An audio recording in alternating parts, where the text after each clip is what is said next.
یہ صدا حریت جموں کشمیر ہے، پیش خدمت ہے خصوصی اپ ڈیٹ۔ غیر قانونی طور پر بھارت کے زیر قبضہ جموں کشمیر میں کل جماعتی حریت کانفرنس نے کہا ہے کہ شہدائے کشمیر کی قربانیوں نے کشمیریوں کے کندھوں پر تحریک آزادی کو اس کے منطقی انجام تک پہنچانے کی بھاری ذمہ داری ڈال دی ہے۔ کل جماعتی حریت کانفرنس کے ترجمان اعلیٰ غلام محمد ناگو نے ڈاکٹر قاضی نثار احمد کو ان کے یوم شہادت پر شاندار خراج عقیدت پیش کرتے ہوئے کہا ہے کہ مبنی برحق تحریک اور آزادی کے مقدس مشن کو اس کے منطقی انجام تک پہنچایا جائے گا۔ Jammu Kashmir social youth forum نے مختلف علاقوں میں چسپاں کیے جانے والے پوسٹروں کے ذریعے لوگوں پر زور دیا ہے کہ وہ ایک جاندار مہم شروع کریں تاکہ ان تمام مذموم بھارتی منصوبوں کو ناکام بنایا جا سکے جو وہ مقبوضہ جموں کشمیر پر اپنے غیر قانونی قبضے کو مضبوط کرنے کے لیے بنا رہا ہے۔ بھارتی پولیس نے سری نگر اور بارامولہ کے اضلاع سے 4 بے گناہ کشمیری نوجوان گرفتار کر لیے۔ پولیس نے سری نگر کے علاقے چھتابل سے سمیع اللہ نامی ایک نوجوان کو اس کی سوشل میڈیا پوسٹوں کی پاداش میں گرفتار کیا۔ ادھر بھارتی پولیس نے ضلع بارامولہ کے علاقے اوڑی سے 3 نوجوانوں کو گرفتار کر کے ان پر ایک مجاہد تنظیم کے ساتھ کام کرنے کا الزام لگایا۔ کشمیری خواتین بھارتی فورسز کے مظالم کا بدترین شکار ہیں اور بھارت کشمیریوں کی تحریک آزادی کو دبانے کے لیے ان کی آبرو ریزی کو ایک جنگی آلے کے طور پر استعمال کر رہا ہے۔ متنازع علاقوں میں جنسی تشدد کے خاتمے کے عالمی دن کے موقع پہ جاری کی گئی ایک رپورٹ میں انکشاف کیا گیا ہے کہ بھارتی فورسز اہلکاروں نے مقبوضہ جموں کشمیر میں گزشتہ 3 دہائیوں کے دوران 11,244 خواتین کو جنسی بے حرمتی کا نشانہ بنایا ہے۔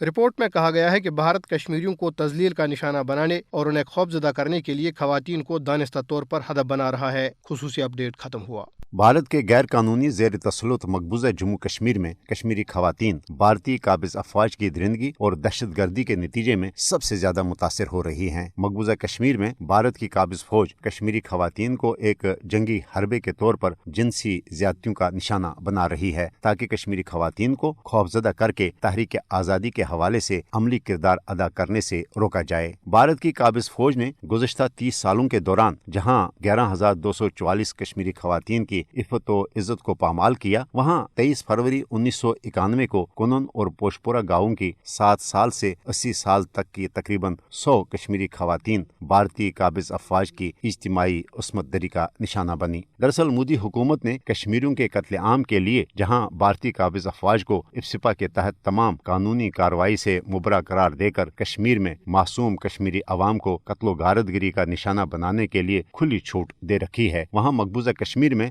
بھارتی قابض افواج کو کشمیری خواتین کی تذلیل اور حرمت پر حملوں کی بھی کھلی اجازت دے دی گئی ہے۔ انسانی حقوق کے عالمی اداروں نے بھی کئی بار مقبوضہ کشمیر میں بھارتی قابض افواج کے ہاتھوں کشمیری خواتین کے ساتھ جنسی درندگی کے المناک واقعات کو تمام تر شواہد اور ثبوتوں کے ساتھ اپنی رپورٹوں کا حصہ بنایا، لیکن اس کے باوجود مقبوضہ کشمیر میں بھارت کی اخلاق باختہ قابض افواج کے ہاتھوں کشمیری خواتین کی حرمت پر حملوں میں کمی آنے کے بجائے مزید اضافہ ہی ہوتا جا رہا ہے۔